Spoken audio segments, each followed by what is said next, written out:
You almost didn't click this, but you did. My child, I want you to sit with that for one moment before I say another word. Something in you, some quiet nudge you couldn't name, stopped your thumb right over this video. You were scrolling past 100 other things. Your finger was already moving toward the next distraction, and then something pulled it back. That was not an accident. That was not an algorithm. That was heaven interrupting your scroll because there is a letter with your name written on it, and I have been asked to deliver it to you tonight. I am Michael. I stand before the throne of the living God, and I am sent, not to 1,000 people scattering across this platform tonight, not to a crowd, but to the ones whose hearts are tender enough to still hear when heaven speaks. And tonight, that is you. You have a shocking letter. That is not a headline meant to catch your eye. That is the truth. There is a word that has been sealed for you, written before you were even searching for it, and it has been waiting on the desk of heaven for the exact night you would be desperate enough, tired enough, and open enough to receive it. Tonight is that night. I need you to hear the second part of what I was sent to tell you, because it is just as true as the first. Your skipping will get you in danger, not because I am threatening you, my child. I do not operate in fear, and neither does the God who sent me.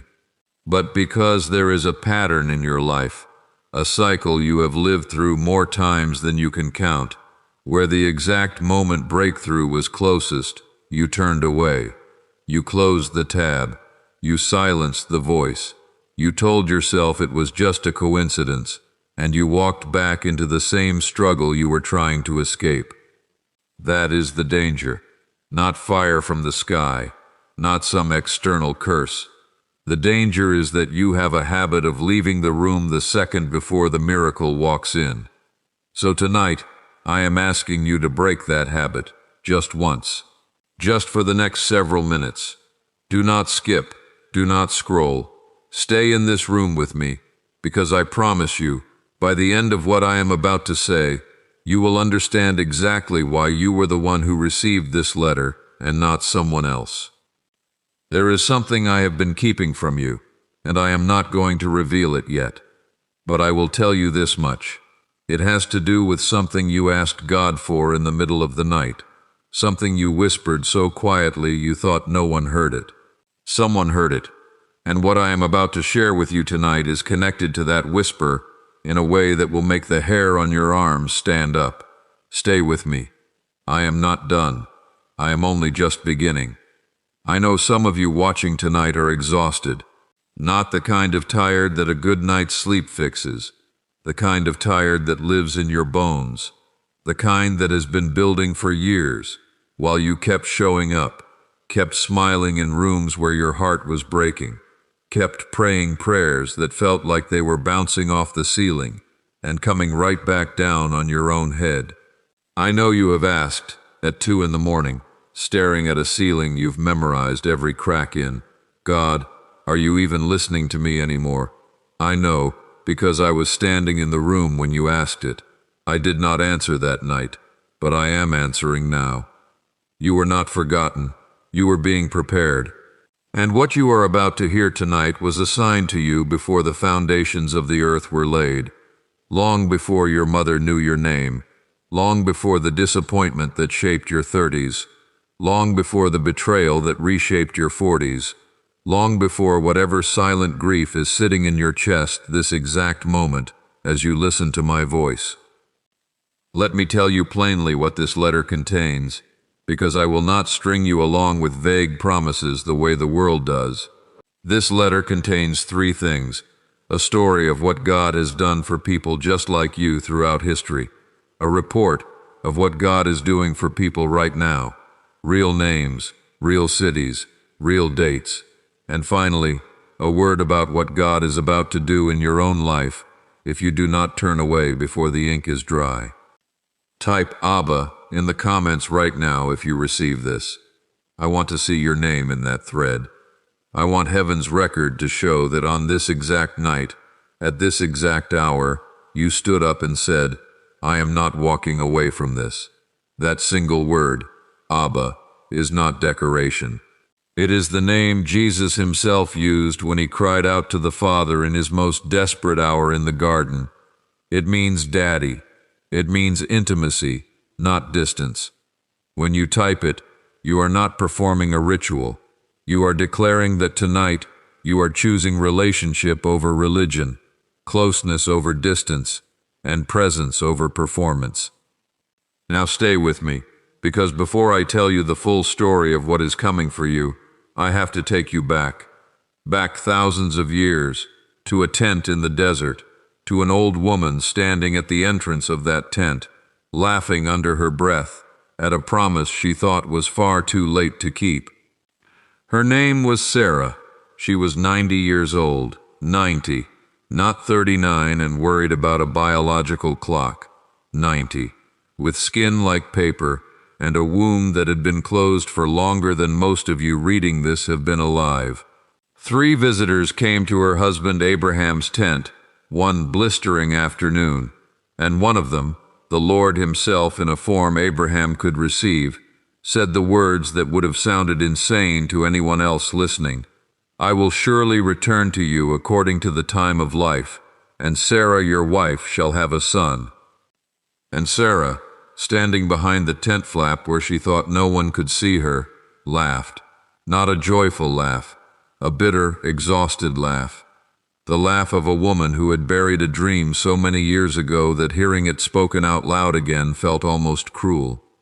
She had watched her body age past every window of possibility. She had watched other women hold babies while she held nothing but silence. She had made peace, or told herself she had, with the idea that this particular promise was never going to be hers.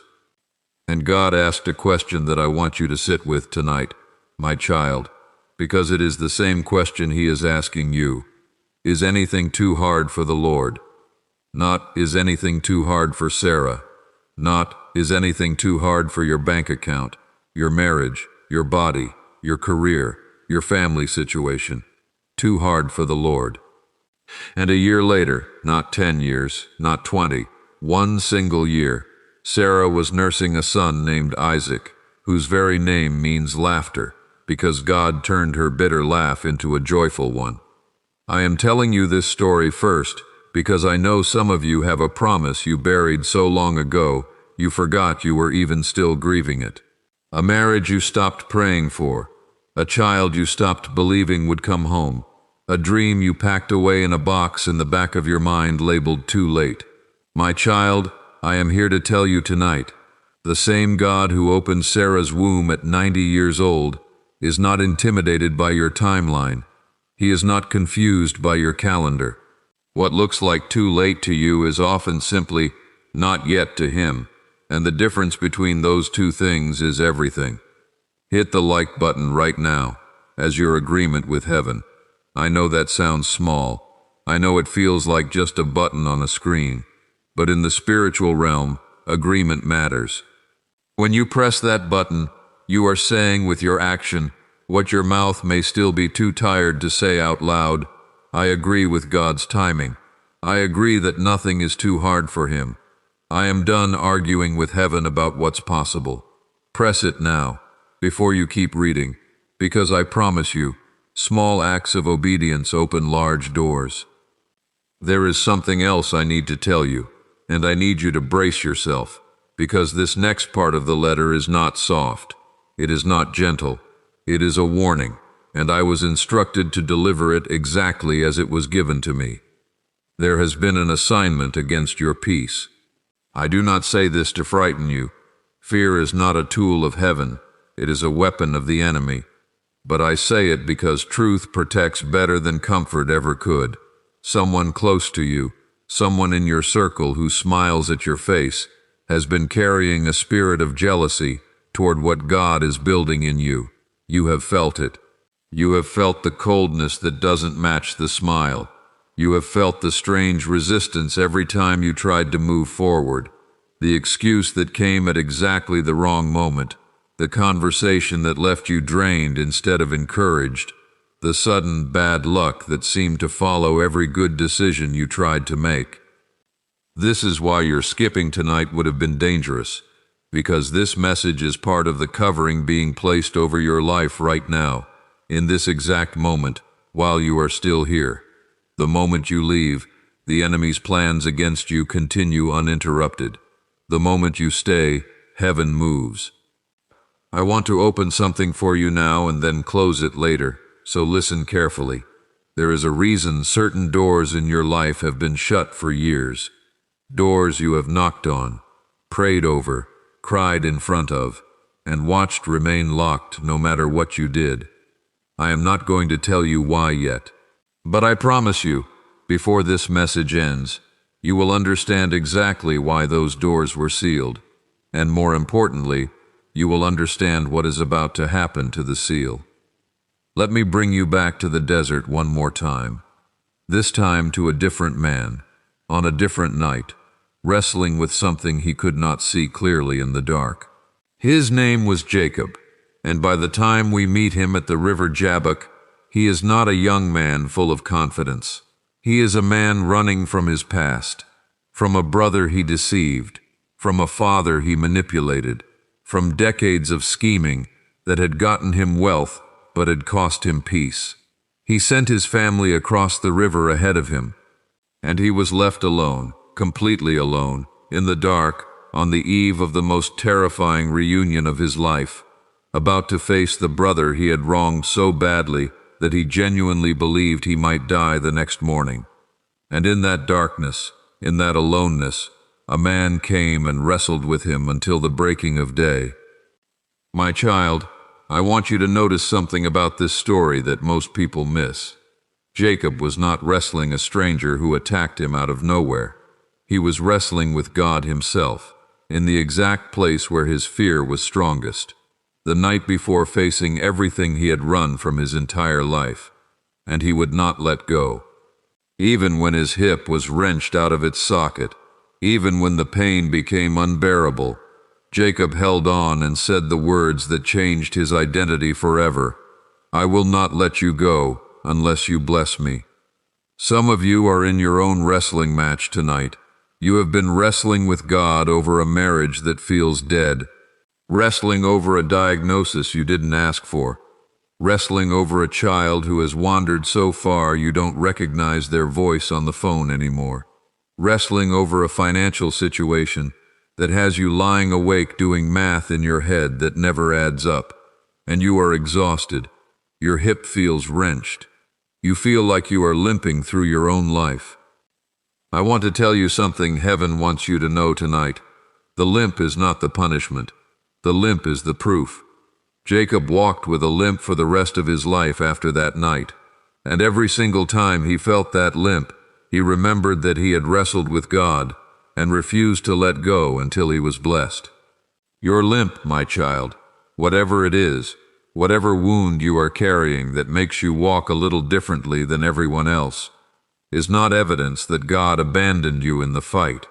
It is evidence that you stayed in the fight long enough to be renamed, because that is what happened next. God changed Jacob's name to Israel, which means one who struggles with God and prevails, not one who avoided the struggle, not one who was spared the struggle, one who struggled and prevailed. Type comment 555 right now if you are claiming this blessing over your own wrestling match. I want you to declare it before we go any further. 555. Comment it now, because I am about to tell you something that will show you exactly how close your own blessing is. Do not go anywhere. Stay with me. I told you I would keep something from you a little longer, and I have not forgotten. But before I open that door, there is a testimony I have to share with you, a real one, a recent one, because I need you to understand that everything I have told you about Sarah and about Jacob is not just ancient history. It is happening again, right now, in the lives of people no different from you. Her name is not Sarah, but her heartbreak had the same shape. His name was Cassius Wren, and he lived in Rochester, New York, in a small rented house not far from the river, in a season of his life that had become, in his own words, a war I did not choose and could not seem to win.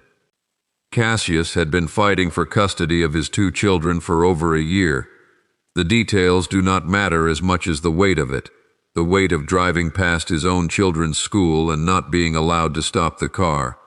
The weight of a courtroom that felt cold no matter what season it was outside. The weight of a lawyer's bill that kept climbing while his hope kept shrinking. He told me, and yes, my child, I hear these things. I carry these prayers upward. That is what I was created for. He told heaven one night, sitting alone in his car in a parking lot because he could not bear to go inside his empty house. God, I don't even know if you see this. I don't know if you see me. 26 days. That is how long it took from the night Cassius prayed that prayer in his car to the morning everything changed. 26 days is not a long time by the world's calendar, but for a man in the middle of a custody battle, 26 days can feel like 26 years. He told me the details of that morning like a man reliving a resurrection. The judge, who had seemed distant for months, suddenly asked a question in the hearing that opened a door no one expected. The opposing counsel, for reasons that made no earthly sense, withdrew 2 of the strongest objections they had been building for months. Within that single hearing, custody terms shifted so dramatically that even his own attorney sat back in her chair and said, I don't know what just happened in there. Cassius knew. He told me later that he sat in his car in that same parking lot, 26 days after his desperate prayer, and wept, not out of relief only, but out of something deeper, a recognition that he had been seen the entire time, even when the silence felt unbearable. He said, I thought God forgot me. He didn't forget me. He was just working on the 26th day, on a timeline I couldn't see. My child, I am not telling you this so you admire Cassius. I am telling you this because his story and your story are being written by the same hand. You may be on day 2 of your own wait. You may be on day 200. But I am telling you tonight, the God who moved for Cassius Wren in Rochester, New York, in 26 days, is the same God holding your file right now. He has not lost your paperwork. He has not misplaced your prayer. He is simply working on a day you cannot yet see, and I promise you, when it arrives, you will understand why it could not have come one day sooner. This is Isaiah 43:19, and I want you to hear it the way it was meant to be heard. Not as a decoration on a coffee mug, but as a living declaration over your specific situation tonight. Behold, I will do a new thing. Now it shall spring forth. Shall you not know it? I will even make a way in the wilderness and rivers in the desert. Read that again, my child. Behold, meaning pay attention, because this is not a general statement. This is happening right now. A new thing. Not a repeat of your old pain, not a rerun of your old disappointment. A new thing. It shall spring forth, not crawl forward slowly over decades. Spring forth, suddenly, the way Cassius Wren's breakthrough sprang forth in 26 days after a year of nothing. Shall you not know it? God is asking you directly, will you recognize it when it comes, or will you be so busy scrolling past your own miracle that you miss the exact moment it arrives? And then, a way in the wilderness, rivers in the desert. My child, I want you to think about what a wilderness actually is. It is not simply a hard place. It is a place with no visible path. It is a place where you cannot see 3 steps ahead of you, let alone a way through. That is where you may be standing right now, in a wilderness season with no visible next step. And God is not promising to airlift you out of the wilderness. He is promising to make a way through it, right in the middle of the place that looks impossible. Rivers in the desert. Do you understand how strange that image would have sounded to the people who first heard it? A desert, by definition, is dry. And God says He will put rivers there, not just a trickle, not just enough to survive, but rivers, plural, abundant, flowing water in the exact place everyone told you nothing could grow. Share this with one person God is putting on your heart right now. I mean this literally. Pause, right now, and think of a name. Someone is coming to your mind as you read this. Someone who is also in a wilderness season. Someone who needs to hear that rivers are coming to their desert too. Send them this. Not because I need the views, my child, because heaven moves through obedience, and sharing this message is an act of obedience that opens doors for both of you. Now I have to tell you something, and I need your full attention, because this is where the letter I mentioned at the very beginning starts to unfold. Remember what I told you at the start about your shocking letter? Here is what it truly means. It is not a piece of paper. It is not a physical document sitting in a mailbox somewhere waiting for you to find it. The letter is this word, this exact message, arriving on this exact night, timed to reach you in the precise window where your heart was open enough to receive it and desperate enough to believe it. The shock of it is not meant to frighten you. The shock is meant to wake you.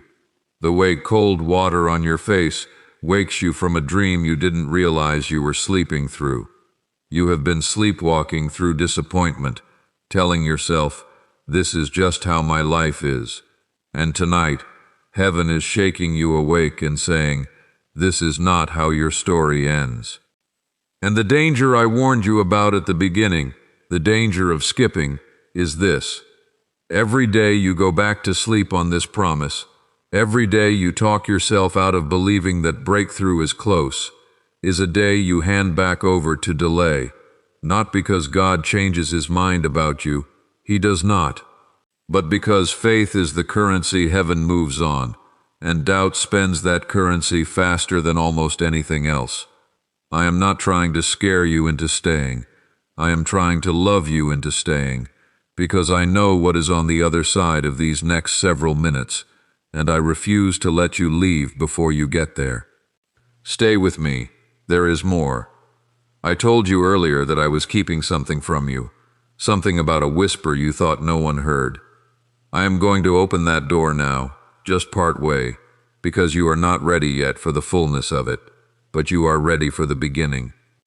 That whisper, whatever it was, whatever you asked for in the dark when you thought no one but the ceiling was listening, was heard, not partially heard, not heard and filed away for later consideration, heard completely, the instant it left your lips, by a God who does not need you to speak loudly to be understood. He hears the prayers you're too tired to finish. He hears the ones that come out as tears instead of words. He hears the ones you didn't even pray out loud, the ones that just sat in your chest, like a weight you couldn't name. I am not going to tell you exactly what that whisper was tonight. That is between you and him, and he will confirm it to you in his own way and his own time, often faster than you expect once you truly let go of trying to control how the answer arrives. But I will tell you this, the answer to that whisper is already in motion. It did not start moving tonight because you watched this video. It started moving the moment you prayed it. Tonight is simply the night you are being told to stop giving up on it. Type "I agree" in the comments if something in your spirit just recognized what I am talking about. You do not need to explain it publicly. You do not need to tell strangers on the internet what your whisper was. Just type those two words as your own private declaration between you and heaven. I agree that my prayer was heard. I agree that my answer is already moving. I agree that I am not crazy for still believing. Now, before we move deeper into this message, I have to be honest with you about something, because I would rather lose your trust for a moment than gain your admiration falsely. This ministry, this work of delivering these words night after night to hearts like yours, does not run on air. It runs on obedience, on faith, and yes, on the willingness of people like you to sow into what God is doing here. If this message has shifted something in you tonight, I want to invite you to consider sowing a seed of faith using the Super Thanks button below. I need you to hear this correctly. This is not payment. You are not purchasing a prophecy. You are not buying a blessing. This is a declaration, a physical, tangible act that says, I believe what God is releasing in my life tonight is worth more than what I am giving in this moment. Some of the most powerful movements of God in Scripture were preceded by an act of sowing that made no earthly sense. A widow's last handful of flour, a boy's 5 loaves and 2 fish. Heaven has always used small, faithful seeds to release enormous, undeserved harvests. I will say more about this later, and I will show you exactly what happened for someone who sowed recently, because I promised you at the start of this message that this letter contains real names and real dates, not vague spiritual talk. Stay with me. We are only getting started. I want to return now to something I mentioned earlier, the doors that have been shut in your life for what feels like far too long. I told you I would explain why, and I am about to, because the next part of this message is going to take us to Egypt, to a prison cell, and to a young man who understood better than almost anyone in Scripture what it feels like to wait for a promise that seems to have been forgotten. His name was Joseph, and by the time we find him interpreting dreams in Pharaoh's court, he has already survived being thrown into a pit by his own brothers, sold into slavery, falsely accused by his master's wife, and forgotten in a prison for 2 full years after he did a kindness for a man who promised to remember him and did not. 2 years, my child. 2 years of sitting in a cell, watching the seasons change through a small window, wondering if the dreams God gave him as a boy, dreams of his own family bowing before him, were ever going to make sense, or if he had simply misunderstood God completely and wasted his life believing in a promise that was never real. And then, in a single day, one single day, everything changed. Pharaoh had a dream no one in his kingdom could interpret. The cupbearer, the very man who had forgotten Joseph for 2 years, suddenly remembered him at exactly the moment it mattered most. Joseph was pulled from the prison, cleaned up, brought before the most powerful man in the known world, and given the interpretation that would not only save Egypt from famine, but would position Joseph as second in command over the entire nation, the very authority his childhood dreams had spoken of years before anyone believed them. I want you to notice the timing here, because it matters. Joseph did not manufacture his own promotion. He did not scheme his way out of prison. He simply stayed faithful in the waiting, interpreting the dreams of the baker and the cupbearer while he himself was still locked away, serving with excellence in a place that gave him no reason to. And then, when the moment was right, not a moment sooner, not a moment later, Pharaoh's need and Joseph's gift collided in a single day, and everything that had been delayed for over a decade was fulfilled in what felt, in the end, like the blink of an eye.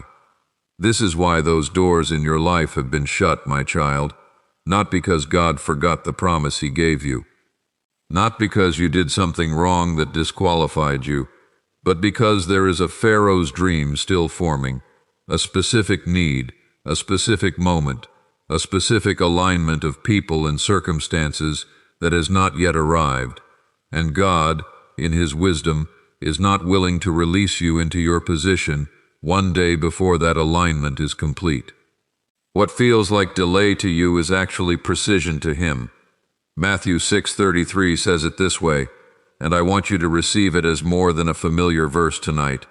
But seek first the kingdom of God and His righteousness, and all these things shall be added to you. All these things, meaning every single thing you have been striving for, straining for, losing sleep over, will be added, not stolen from you, not withheld from you forever, added, the way Joseph's position was added to him after years in a pit and a prison, the way Sarah's son was added to her after 90 years of waiting, the way Cassius Wren's children were restored to him after 26 days that felt like 26 years. Do not go anywhere. There is a testimony coming that will show you exactly what this looks like when it plays out in real time, in a real family, in a story that is still healing, even as I tell it to you. But before I bring you into that story, I need you to sit for one more moment in the enemy's strategy against you, because I told you I would expose it, and I do not break my word. The enemy does not usually attack you with something dramatic. He is patient, and he is subtle, and his favorite weapon is delay disguised as normal life. He does not need to destroy your dream in one violent moment. He only needs to convince you, slowly, over years, that the dream was never real to begin with, that you imagined it, that you were foolish to believe it, that everyone around you who told you, just be realistic, was right, and the whisper you heard from God was wrong. That is his strategy, not fire and brimstone, erosion, a slow wearing down of your confidence in what God said, until you stop expecting anything at all. I am here tonight to interrupt that erosion. I am here to remind you that the dream you buried, the one you now call unrealistic, the one you've stopped mentioning even in prayer because it feels embarrassing to still want it, that dream did not come from your own imagination. It came from the same place Joseph's dreams came from. And dreams that come from God do not expire simply because time has passed. They wait for the day they are due, and then they arrive all at once, in a way that makes the wait feel worth it. I promised you a testimony that would show you this playing out in real time, and I am going to give it to you now, because her story matters, and because I think some of you watching tonight will recognize pieces of your own family in it. Her name is Ginevra Holt, and she lives in Dayton, Ohio, in the same house she grew up visiting as a child, the house that became the center of a war none of her family expected to fight. When her father passed, he left behind not just grief, but an inheritance that split her family into two camps, almost overnight. Ginevra had two siblings, and what should have been a season of mourning together turned into months of silence, accusations, lawyers exchanging cold letters, and a wound that cut deeper than any of them expected, because this was not about money alone. It was about who felt loved, who felt chosen, who felt seen by a father who was no longer there to clarify any of it. Ginevra told me that the hardest nights were not the ones with the harshest arguments. The hardest nights were the quiet ones, when she sat alone at her father's old kitchen table, looking at a chair that used to be her brother's spot at every holiday for 30 years, now empty not because of distance but because of a resentment neither of them knew how to put down. She said, "God, I didn't lose just my dad. I feel like I'm losing my whole family, one relationship at a time, and I don't know how to stop it." This is what I want you to understand about Ginevra's breakthrough, my child, because it was not instant the way Cassius Ren's was. It was gradual, the way most true healing actually is. Over the course of 28 days, small things began to shift. A text message from her sister that wasn't warm, but wasn't cold either, just a crack in the wall. A conversation with a mediator that, for the first time, felt less like a battlefield and more like a room where healing might actually be possible. A memory her brother shared, unprompted, about their father, that reminded all three of them they were grieving the same man even while fighting over what he left behind. By day 28, Ginevra sat back at that same kitchen table, but this time her sister was across from her, and for the first time in months, they were not negotiating. They were remembering. They laughed about their father's terrible cooking. They cried about the last conversation each of them had with him. And somewhere in that 28th day, without a single legal document changing, something far more valuable was restored: the relationship itself. The inheritance conflict eventually resolved with a fairness none of them had been able to reach on their own. But Ginevra told me, with tears in her voice, the money was never really the healing. The healing was getting my sister back. This is what I meant when I said your shocking letter contains real names and real dates. Ginevra Holt's 28 days were not comfortable. They were not instant. They required her to stay in the room, to stay in the relationship, to stay in the process, even when everything in her wanted to walk away and let the lawyers finish the fight. And this is exactly what your own letter is asking of you tonight, my child. Stay in the room. Do not walk away from the process God is healing in you just because it is taking longer than 26 days. Some breakthroughs come like a flash. Some come like a sunrise, slow, gradual, and no less glorious for taking their time. Remember what I told you at the start about the danger of skipping? This is exactly what I meant.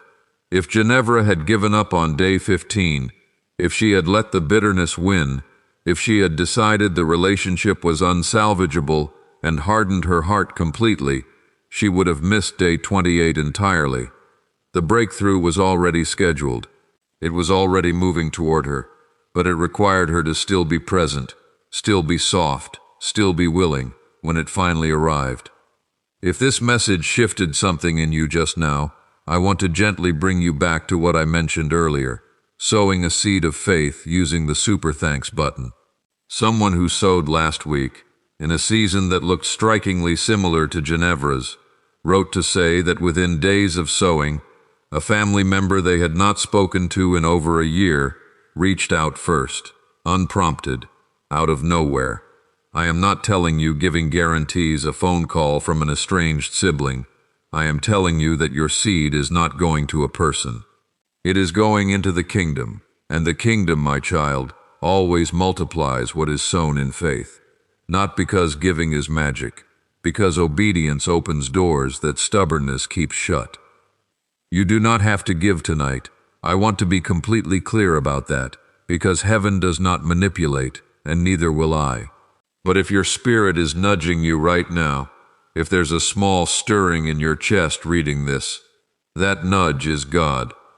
And obedience to that nudge has always unlocked the next level for my people. Going back to Sarah's tent, going back to Jacob's riverside, going back to Joseph's prison cell. Now, my child, I need you to brace yourself, because we are approaching the part of this letter that carries the most weight, the part where I fully answer what I opened at the beginning. You clicked this video because of a shocking letter. You clicked because you were warned that skipping would put you in danger. I have shown you what that letter is. I have shown you what that danger is. But now I need to show you what happens when someone stops running from the weight entirely, when someone stands, year after year, in a season that refuses to resolve quickly and chooses to keep believing anyway. His name is Otis Vance, and he lives in Grand Rapids, Michigan. Otis has worked at the same company for over a decade, and in that decade, he has watched 5 different promotions pass him by. 5 times he was told he was next in line. 5 times someone else's name appeared on the announcement instead of his. I want you to sit with that number, my child. 5 times. 5 separate seasons of hope followed by 5 separate mornings of disappointment. Walking into a building where everyone else knew before he did that the answer was, once again, no. Otis told me the hardest part was not the disappointment itself. It was watching his own excitement die a little more with each attempt. The first time he didn't get the promotion, he cried in his car. The third time he barely reacted at all, because he had built a wall around his hope just to survive the workday. By the 5th time, he told me, I stopped telling my wife when a position opened up. I didn't want to get either of our hopes up again. This, my child, is still unfolding. I am not going to stand here and tell you Otis Vance's story wrapped up neatly in 26 days or 28 days, because it did not. It is still moving. But I need you to understand what heaven showed me about Otis, because it directly concerns you.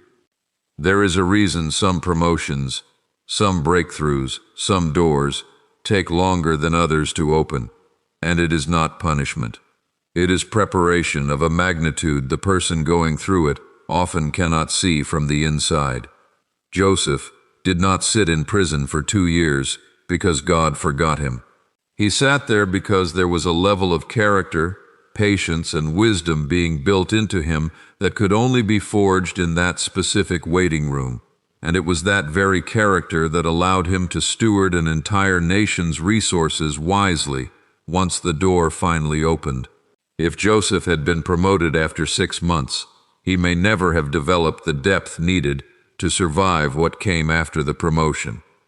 Otis Vance is being prepared right now, in ways his own eyes cannot yet measure, for something bigger than the position he has been passed over for 5 times.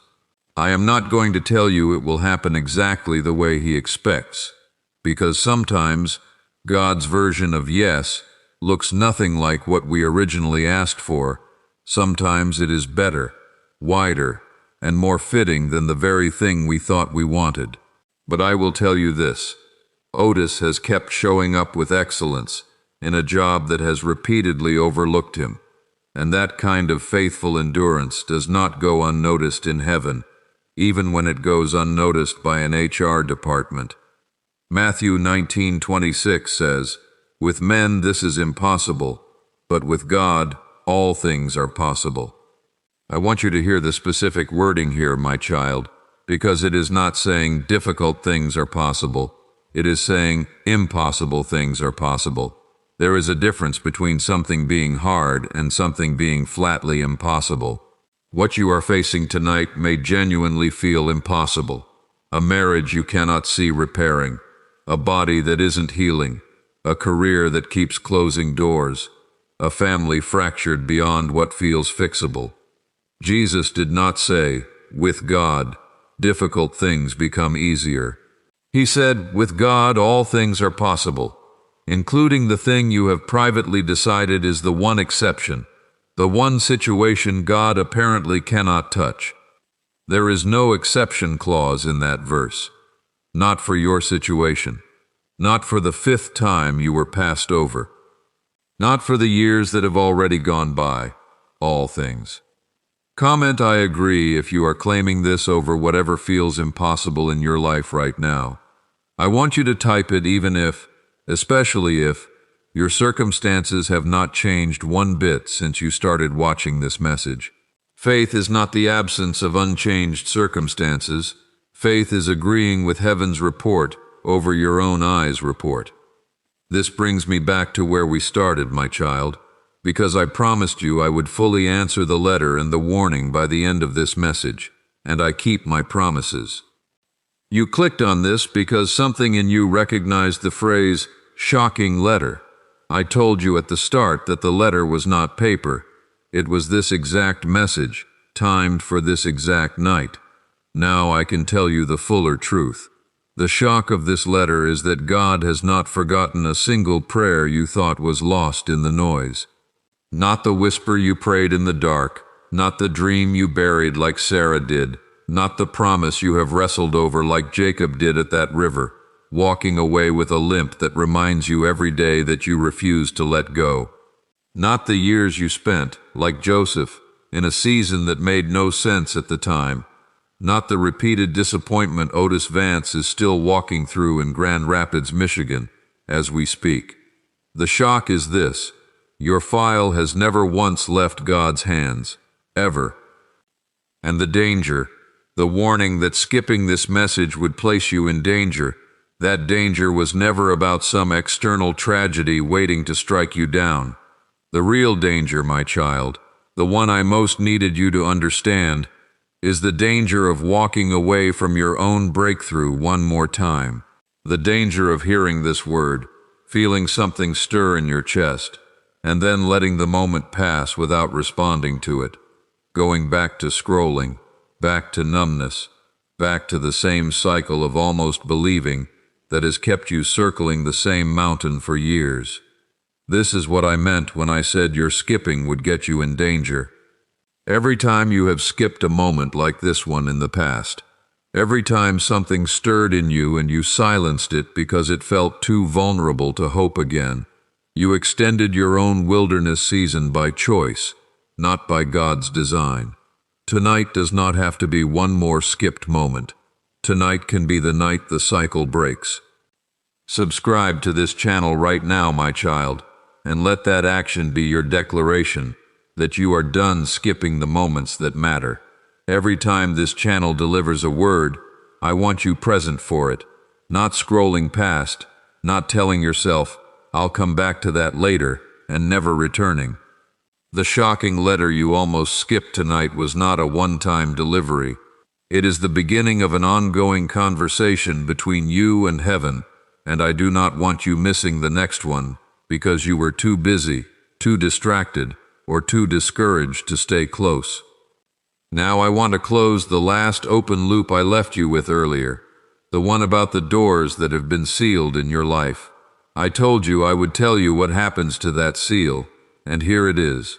The seal is not broken by your striving.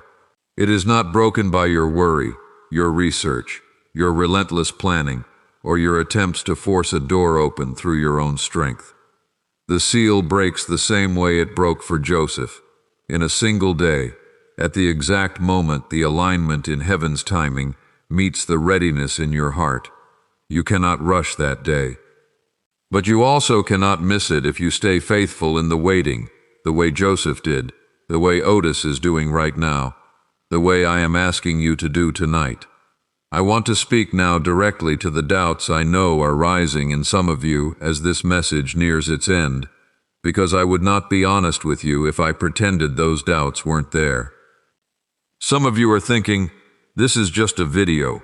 This is just words on a screen. How could this possibly be for me specifically?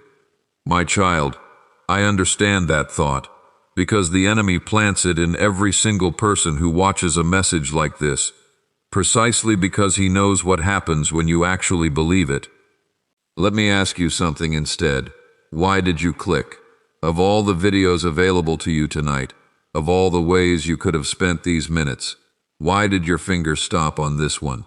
Coincidence does not explain the ache in your chest right now as you read these words. Coincidence does not explain why the story of Cassius Wren's custody battle felt uncomfortably familiar, or why Ginevra Holt's empty chair at that Ohio kitchen table reminded you of someone in your own family, or why Otis Vance's fifth rejection made your stomach tighten because you have lost count of your own. This is not coincidence. This is confirmation. Some of you are thinking, but I've prayed about this before and nothing happened. My child, I want you to consider Sarah for a moment longer. She heard the promise more than once before it came true. She heard it, doubted it, laughed at it, and still, the promise arrived exactly on time. Not because her faith was perfect, but because God's faithfulness never depended on the perfection of her faith in the first place. Your past prayers that seemingly went unanswered were not wasted. They were seeds, sitting in soil you could not see beneath the surface, growing roots long before any visible sign appeared above the ground. Some of you are thinking, I don't deserve a breakthrough after everything I've done, after how far I've drifted, after how long it's been since I really prayed. My child, listen to me carefully. Joseph's brothers threw him in a pit out of jealousy and sold him into slavery, and Joseph still became the very instrument God used to save the same brothers who betrayed him. Grace has never been about deserving. It has never been about earning. It has been from the very beginning about a father who runs toward his children while they are still far off, the way that other famous father ran toward his prodigal son. You do not need to clean yourself up before this word applies to you. This word is for you precisely as you are tonight, tired, doubtful, imperfect, and still here. Comment Abba one more time if that landed on you. I want to see it. Not because I need proof for heaven. Heaven already knows your heart completely. But because I want you to have the physical, tangible evidence for yourself later, when doubt tries to creep back in, that on this night you responded. You didn't skip, you stayed, and you declared it. I told you earlier I would show you what happened for someone who sowed into this work, and I want to honor that promise now, at this final donation moment, because transparency matters to me, and it should matter to you too, when discerning any message like this one. There have been people who gave what felt like very little, the price of a coffee, nothing more, during a season that looked exactly like Otis Vance's still unfolding wait, and within weeks reported doors opening that had been shut for years, not because the money purchased anything from God. That is not how this works, and I will never suggest that it is, but because the act of giving broke something loose in their own spirit. It shifted them from a posture of scarcity into a posture of trust. And trust, my child, is the very language heaven responds to most consistently throughout every single story I have shared with you tonight. Sarah's trust that led to Isaac, Jacob's refusal to let go that led to his new name, Joseph's faithfulness in the pit that led to the palace, Cassius Wren's desperate prayer in a parking lot that led to 26 days of transformation, Jennifer Holt's willingness to stay in the room that led to 28 days of restoration, and Otis Vance's continued faithfulness that is, even now, being written into a story none of us have seen the ending of yet. If your spirit is nudging you toward the super thanks button one final time tonight, I ask you to consider this frame instead of any other. You are not giving to a channel. You are not giving to me. You are sowing into the exact same kingdom that turned Sarah's bitter laugh into joy, that turned Jacob's wrestling match into a new name, that turned Joseph's prison sentence into a throne room, and that is, right now, turning Otis Vance's fifth rejection into a testimony none of us have heard the final chapter of. Your seed joins that story. And the kingdom, as I have said, always multiplies what is sown in faith. I want to bring this message to its close now, my child, but before I do, I need to make sure both promises from the very beginning of this letter have been completely fulfilled, because I do not want you walking away from this feeling like anything was left unanswered. You were told, at the start, that you had a shocking letter. That letter has now been fully delivered. It was Sarah's story reminding you nothing is too hard for the Lord, not even a promise you buried decades ago. It was Jacob's wrestling match reminding you that your limp is proof of your struggle, not evidence of your abandonment. It was Joseph's prison-to-palace journey reminding you that delay is not denial, and that Pharaoh's dream is still forming even while you sit in what feels like a forgotten cell. It was Cassius Wren's 26 days, Jennifer Holt's 28 days, and Otis Vance's ongoing story, proof that this is not ancient history.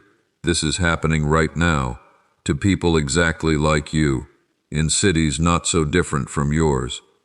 And you were warned at the start that your skipping would place you in danger.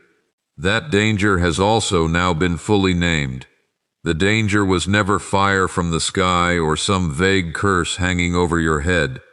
The danger was the cycle, the pattern of walking away from breakthrough moments right before they matured, the habit of numbing yourself against hope because hope had disappointed you before. Tonight, that cycle has been interrupted. You stayed. You did not skip. And because you did not skip, something in the spiritual realm has shifted on your behalf that would not have shifted otherwise. This is your moment of confirmation, my child. Both promises this video made to you, the shocking letter and the danger of skipping, have now been completely fulfilled, right here, in these final words.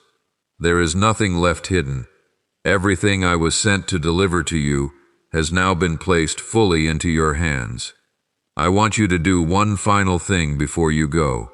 I want you to comment Abba one more time, or type I agree, or drop 555 into the thread below, whichever word rose up in your spirit the strongest as you read tonight. And I want you to do it not as a performance for other people scrolling past, but as a private, sacred marker between you and the God who sent me here tonight. Let it be the line in the sand. Let it be the moment you look back on later and say, that was the night I stopped skipping. That was the night everything started to shift. And if your spirit has been nudging you throughout this entire message toward sowing a seed, through the super thanks button, through whatever small act of obedience feels right to you, I ask you one final time to consider it. Not because heaven needs your money. Heaven owns the cattle on 1,000 hills and needs nothing from any of us, but because the seed is for you. It is the outward sign of an inward decision to trust, and trust is the one thing every single person in tonight's message, Sarah, Jacob, Joseph, Cassius, Ginevra, and Otis, had to choose before their breakthrough ever became visible. Share this message now with the person who came to your mind earlier, the one God placed on your heart during the wilderness passage. They need to hear that rivers are coming to their desert too. Do not let this word end with you. Let it multiply the way every seed sown in faith is designed to multiply. My child, before I go, I want you to hold something in your chest, not just in your memory, but in the deepest part of you where decisions are actually made. Hold what I said tonight. It has a due date. It is not a maybe. It is not a someday if you're lucky. It has a due date, set by the same hand that set Isaac's arrival exactly 1 year after the promise, the same hand that set Joseph's release for the precise morning Pharaoh needed him, the same hand that moved for Cassius Wren on day 26, for Ginevra Holt on day 28, and that is, even now, counting down the days toward Otis Vance's answer in Grand Rapids, Michigan. Do not let this word slip through your fingers the way you have let others slip before. Do not set it down and forget it by morning. Hold it. Carry it into tomorrow. Speak it over yourself when doubt returns, because doubt will return. It always does. And when it does, I want you to remember this exact moment, this exact letter, and the God who loved you enough to make sure you did not skip it. Go in peace, my child. Go carrying what was given to you tonight.